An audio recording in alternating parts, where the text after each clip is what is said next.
Today on Tax Insights, Jeff explores how you can potentially save on taxes by leveraging IRA, whether you're filing your return or planning for the future. Discover the intricacies of IRA contributions, from maximizing refunds to exploring spousal options and age considerations. Let's dive in. We want to focus in and talk about IRAs and specifically how listeners could potentially save on their taxes through IRAs. Give us some updates. Yeah, so IRAs have been around for well over 50 years.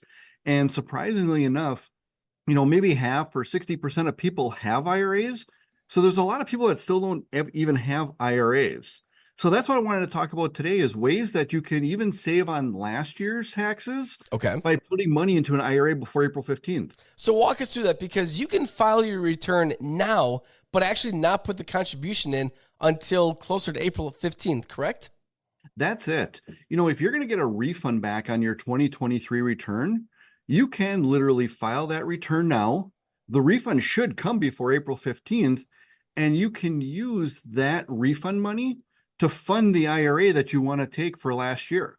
And as long as you fund the IRA by April 15th, you're in good shape. Now, what about those families out there where one spouse works and one doesn't? Can that spouse who doesn't work still contribute to an IRA and help the family household that way? In many cases, you can, because as long as the working spouse makes more than, let's say, $14,000 or $15,000, both spouses can put money into an IRA, assuming that they fit within the income limits. Now, there is some income limits that they're going to want to look at, but to answer your question, Terry, yes, a non-working spouse can actually put money into their IRA based off the earnings of their other spouse. Is there a maximum, an annual maximum that an individual can contribute to an IRA? There is. So in 2023, that number was $6,500. Okay. But if you were 50 years or older, you got an extra $1,000. So that bumped up to $7,500. And if we're looking at this year, 2024, the limits went up by about $500. So you can put $7,000 away or $8,000 if you're over 50. Yeah. And again, that is per each individual. Even if one spouse is not working, they both can have their own IRA, correct? That's right. As long as the other spouse makes enough money, that's correct. Now, what about an age limit, though? Isn't there an age limit where you can no longer contribute to an IRA? A lot of people think that because, you have to start taking your required minimum distributions out of those IRAs at certain ages now. Yep.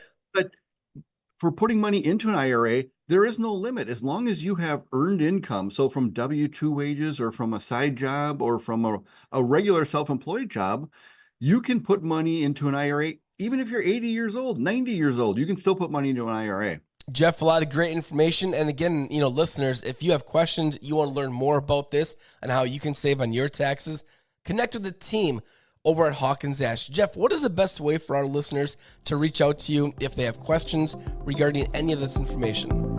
I would go right to our website, which is hawkinsash.cpa, and sign up for some of our newsletters.